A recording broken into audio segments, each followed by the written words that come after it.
Alright, welcome to this video. As you can see, we're in lovely sunny England. This is where I did all my training for the running that I'm about to talk to you about. That made no sense, and I'm probably killing retention right now.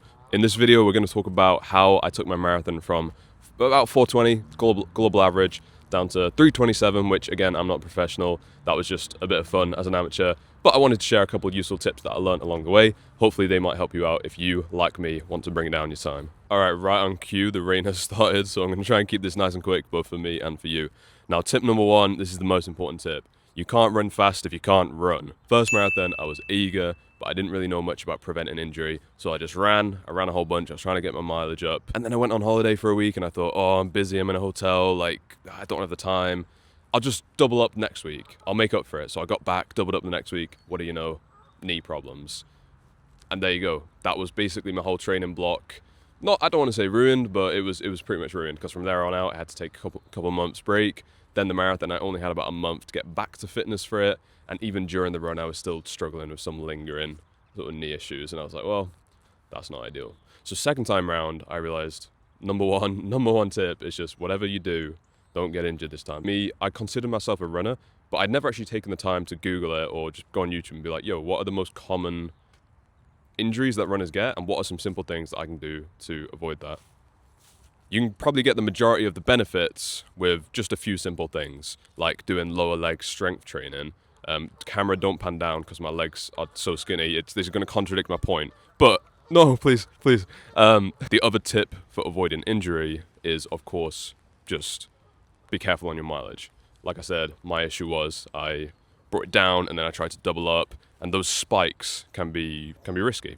It's much better to just get a gradual 10% increase week on week, with the occasional, as we call them, deload weeks, where you say, all right, my mileage has been up. I'm going to take a week, bring it back down by 20% or so, let my legs recover for a little bit, avoid that accumulative fatigue, and then come back stronger and go back on the increase the next week. So that's it, really. Just do a bit of research. For me, it was just big realization that injuries can happen, they do happen. There's an element of luck. Sometimes you can get unlucky. Maybe I'm running along this canal and I just trip on a branch. Like, that's unlucky. But I think I used to have this mindset, and it was just a mindset of, look, I'm just going to run and hope that I don't get injured, and I hope that luck's on my side. But what I've realized is there are so many things you can do to stack the odds in your favor, and you can't guarantee that you won't get injured. But basically, this tip is just do leg day and increase your mileage by 10% with the occasional deload week. I probably could have just said that and move on. All right, let's keep going. All right, tip number 2 of 200. Cameraman just got really scared that we're going to be here for a few hours. No. Tip number 2 of, I don't know how many tips there are going to be. You don't really care about that. Tip number 2 is the logistics of running a marathon and race day itself can sometimes be just as important a factor to get right as the training.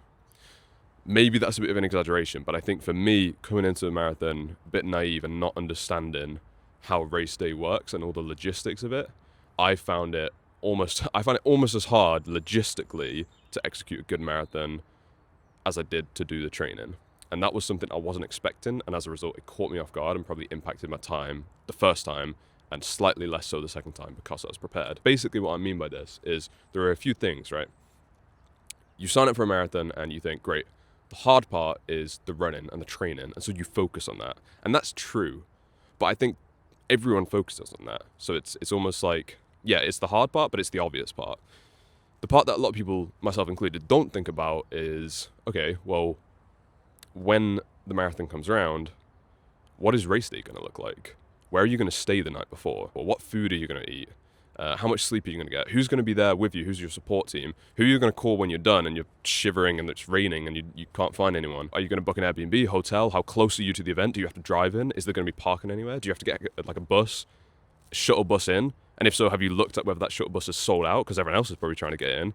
Oh, and if it's sold out, you have to get the earlier bus, which means you've got to get up even earlier. And because you're staying really far away, you're actually now getting very little sleep. And all those factors can come together and just have a huge impact on the race day itself. Are you going to get there early enough to go to the toilet? That could be a big thing. Do you know where your starting group should be, depending on the time that you're expected to finish? All these things I was so naive to going into my first marathon. And I just thought, well, the hard part's the running, and I've kind of trained for that, so I've done the hard part, right?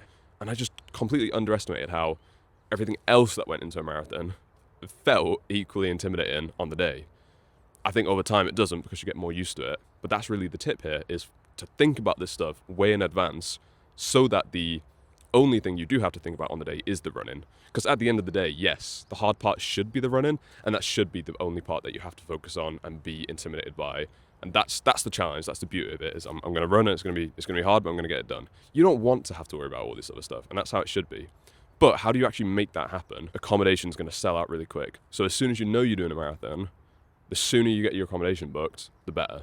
You want to find accommodation that's as close as possible to the start line, so that the night before, the day before, you get there and you don't have to be waking up ridiculously early in the morning because you've been forced to get some kind of accommodation far away. I am actually speaking from experience. That did happen to me on my first marathon. I was about, like an hour's drive away, which was just not ideal at all, because you're also going to be nervous on the night. And so maybe you're already not going to be sleeping quite right. And then you're thinking, oh, I've got to wake up an extra hour early to drive over. Oh, is there going to be traffic? It's not what you want to be dealing with. So accommodation, get on it early. But getting to your accommodation early is not the only thing that you should be getting there early to. That doesn't make sense. Getting to the city early, having time to check things out, figure out where the good food places are, getting there before Tesco closes. Like, what if you get there and all the shops are closed and you're thinking, well, I got to eat my food before I go to bed, run the marathon the next day. Shops are closed. What am I going to do? You just want to get there early. The race day itself, get there really early. That'll help you make sure you're not in this huge queue for the toilets. Get in, use the toilets nice and quick, and you can also situate yourself where you need to be in your starting block for the race. A big mistake I made in my first marathon was, again, we just got there late in the morning, and I was like, well, I want to use the toilet because we're about to run and do a marathon, and obvious reasons I don't need to explain. Wait, why am I having to defend that I wanted to use the toilet? That should be a given, okay? Human right. What was I saying?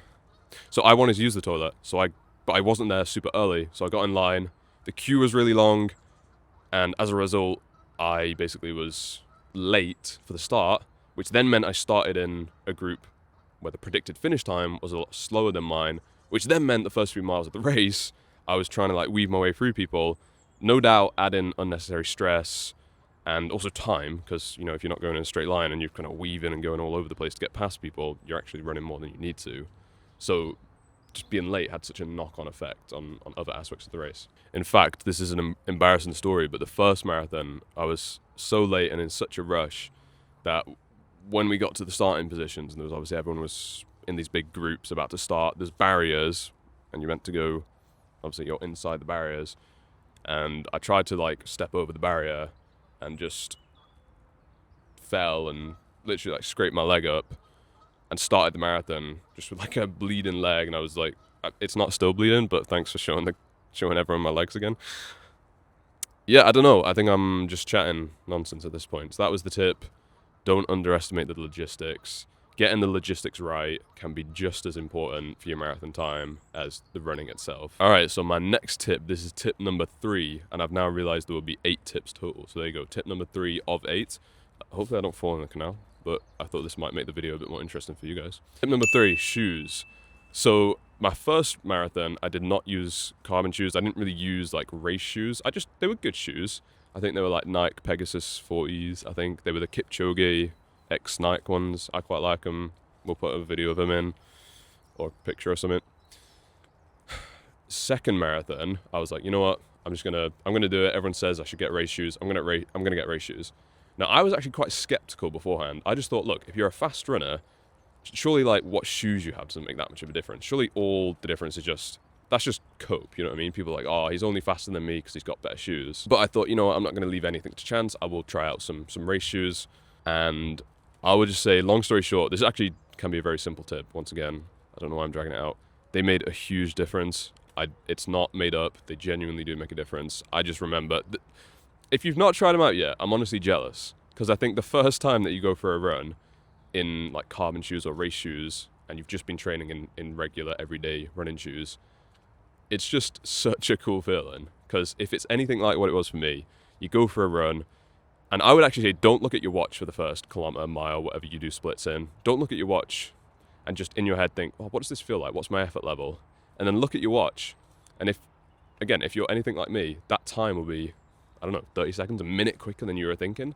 That might be me misremembering and exaggerating, but I'm sure the first time that I did it, I thought I was running, 8:30 miles. I looked down, 7:30. So, I mean, that is insane, for one. Maybe that's just like, maybe I shouldn't take any credit. Maybe I didn't do anything between the first and second marathon, but I just got some good shoes. I don't know. I would like to think that I can take a bit of the credit, but I do think they make a big difference. I don't know why I'm still talking about it. Just get good shoes and make sure you have a decent little shoe rotation. All right, I'm trying to keep this video interesting, change of scenery. We're going to go to another little bridge thing, but I only ever run here, so now that I'm walking here, it feels like so far away. So I'm actually just going to jog over. We'll see you there. Actually, I'm going to do that again because they're going to think I'm slow at that pace. I'm just going to pretend this is my normal everyday pace. So this is kind of like my easy run pace, I would say. You didn't see it, I did a flip at the end. Camera must have cut it off. Tip number 4, I would say if you're going to run a marathon, get a running watch where the battery will last for the duration of the marathon. That's like I didn't want to just be direct and say don't use an Apple Watch, but it's kind of what that translates to. I think Apple Watches are good, and especially if you're just kind of casual, doing a bit of jogging and also using an Apple Watch for all the other stuff you use it for, they're good. But I think if you seriously want to do like long distance running, it just doesn't make sense. The battery's just not good enough as of right now. So first marathon, I was using an Apple Watch and my watch died, like the battery died. But as soon as that marathon was done, I got a Garmin. There's lots of other running watches. I like Garmin. Again, not sponsored. Just like a nice, sorry, this is just a, oh, my VO2 Max. I didn't know I had that open. Sorry. Honestly, just get one where the battery will last you for the marathon. That's like the main thing, because it's just not fun. Take it from me, it's not fun to just not know your splits halfway through a marathon. So a very simple tip, but easy one to do. Tip number 5, actually show the camera all this water. It's very on topic. Tip number 5, stay hydrated. Definitely not with this water, but do stay hydrated, electrolytes, all that good stuff. So a mistake that I made in the first marathon was, because I'd been having these lingering knee issues, I'd found that as long as I kept running, it kind of things just felt okay. But if I stopped, what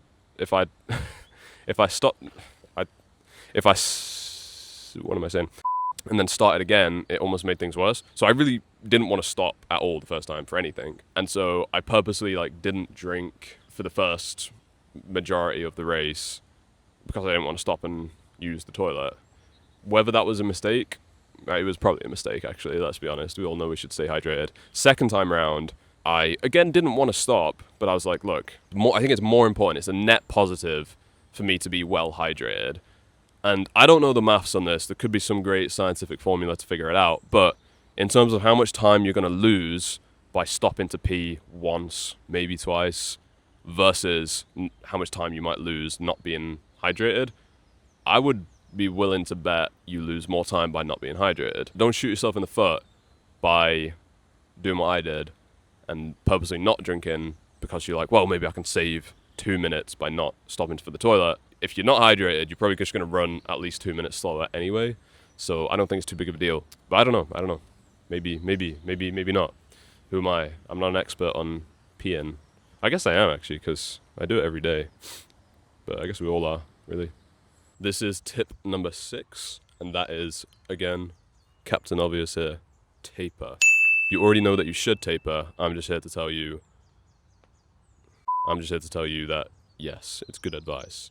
First marathon, again, I knew tapering was the smart thing to do, but because I'd been injured, I was trying to balance getting back to fitness while also wanting to taper, but I knew I couldn't just go straight off a rest block into a taper, because then I was like, well, what am I even tapering from? I haven't been running. So that was a tricky one. I think I didn't do the taper right the first time. Sorry, my nose is running. That's gross. Just the usual stuff, basically. Just doing a taper, basically, really, really helped the second time, and I felt the difference. Just coming in, carb loaded, tapered, race shoes on, just made such a big difference. All right, this is a little bonus tip we're going to throw in there. I've kind of lost track. We'll call this tip 7. Avoid chafing. Chafing is the enemy. So I don't want to get too detailed on this one because this is a public video, but chafing is not fun wherever it happens on the body. So do what you need to do for that. There will be products that you can buy Nipple tape is good. I'll say that one for free, but the other ones you can also research. Okay, I'm going to try and ask these ducks for their best advice. Hello. I used to be better at this when I was younger. Hey, ducks. Quack, quack. Alright, they don't want to talk. Tip number 8. Okay, tip number 8, and this is the last one that we'll end it on, and it's fitting that we're ending it here, because tip number 8 is about the race ain't over until it's over. So my first marathon, that's the tip, by the way. First marathon, it all fell apart, as I was mentioning, about mile 17, 18. I was a combination of just hitting the wall, the injuries were flaring up a little bit, well, quite a lot, actually. My Apple Watch had just run out of battery. It was a rainy, stormy day, just the perfect storm of factors, and I was like, oh, this sucks. And I just knew that I was going so slow and doing a bit of run walk here there. I'm ashamed to admit it, but it did happen, so I'll own it. I did a bit of run walk toward the end. In my head, because I'd lost track of time, I just thought, well, that's it. Like, my race is in the bin. It's probably going to be 5 hours. I don't even know. But what was interesting was after the race, when I looked back at my splits for those last, few miles, I was seeing, okay, there may be 12-minute splits, maybe, 12 minutes. I can't remember off the top of my head, but yeah, maybe 12, somewhere between 12 and 14, but I think closer to 12. And I remember looking at that and thinking, actually, you know what? If I just got them down to 10.5 minutes, I could have shaved 8 minutes, 7, 8 minutes off my time. And then I would have tied with my friend that I ran the race with, and that would have been really cool. And I was like, I think I could have done that. Even in the state I was in, I think 1.5 minutes. I think going from 12 minutes to 10.5. I think I could have done that if I'd not. It would have been hard for sure, but I think at the time you almost feel like you're so despondent. You're so oh, I'm just going so slow that you're like, well, 10.5, 12. It's all slow. Does it even matter? But you underestimate that.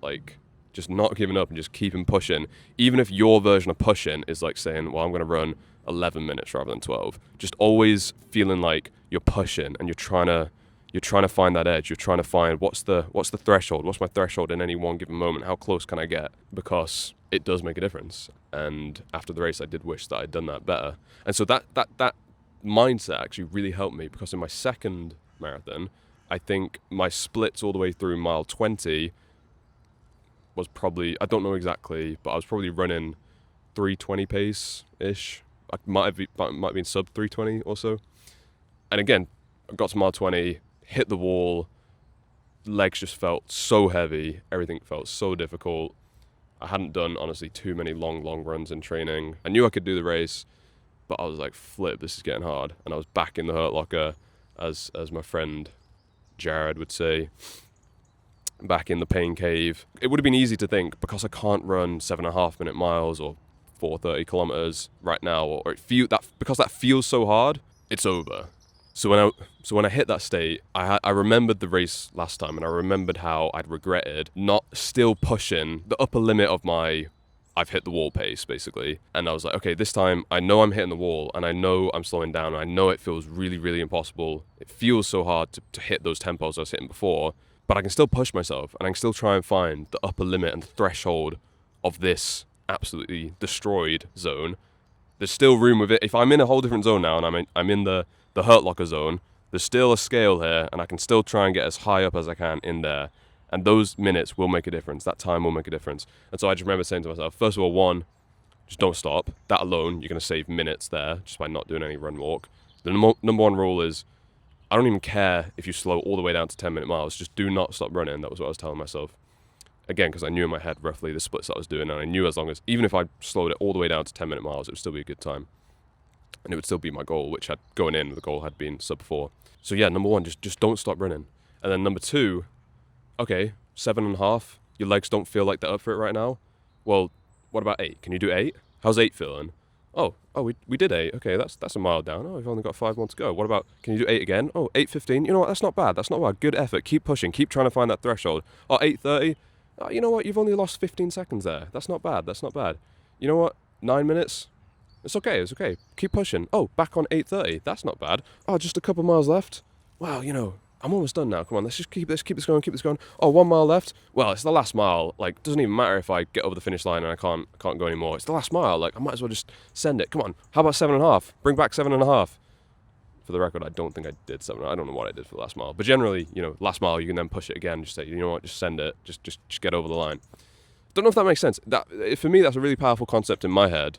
But I haven't figured out quite how to communicate that. But something about, hopefully within everything I've just said, there's been something useful, because I do think that, again, was one of the big game changers. And of course, just experience. Just the more time, the more races you run, the more time you spend in that zone, the better you're going to get at handling it. And it's all just, not all, but so much of it is a mental game at that point. And I know that I'm also a relative amateur, and I'm also new to it, and I'm looking forward to many more races to come. Hopefully this time next year, the video on the channel will be how I took my marathon from 3:27 to sub 3 or something like that. We'll see how it goes. But I think regardless of whatever tempo you run in, these principles can apply for sure. But yeah, those are the main tips. 8, whatever, don't know what the title of this video is. As you can tell, we're quite new to making these, but hope you enjoyed it. Hope it was useful. I'm Benji. Thank you for watching.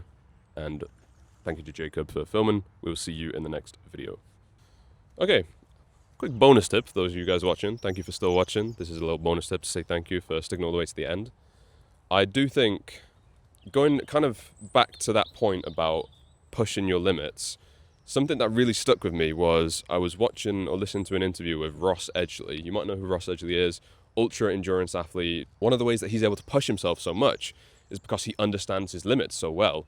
And you might think that sounds counterintuitive, like, oh, how would knowing your limits help you push beyond your limits or achieve greater things? But what I found really fascinating is that Ross said, well, look, if I'm able to be scientific about this and understand my body, understand my data, I know actually what my physiological limits are. Like, I know that it should be possible for me to swim at this rate for this amount of time, or I should be able to run for this amount of time, or anything like that. And then by knowing that, what he found is that, okay, now when he's in a situation and he's on a run or he's on a swim and his mind starts telling him, oh, I don't know if we can do this anymore, he can just remind himself, well, actually, no, I think you can. Scientifically, I know my limits and the data says I should be able to do this. And so by understanding and knowing his limits through using science and data, he's actually able to push himself further, because most of us, our mind tells us to give up long before we hit our true limit. And so the tip, I think, is use data to understand yourself, understand what your body's capable of, and then by doing that, you'll know, first of all, that you can push maybe further than you think you can. You'll also understand what you need to do to then increase those limits. You'll understand where your thresholds are, and you'll know how to train within those. For example, if you know your lactate thresholds, you'll know how to train your... This guy knows his lactate thresholds, I can tell. Animal.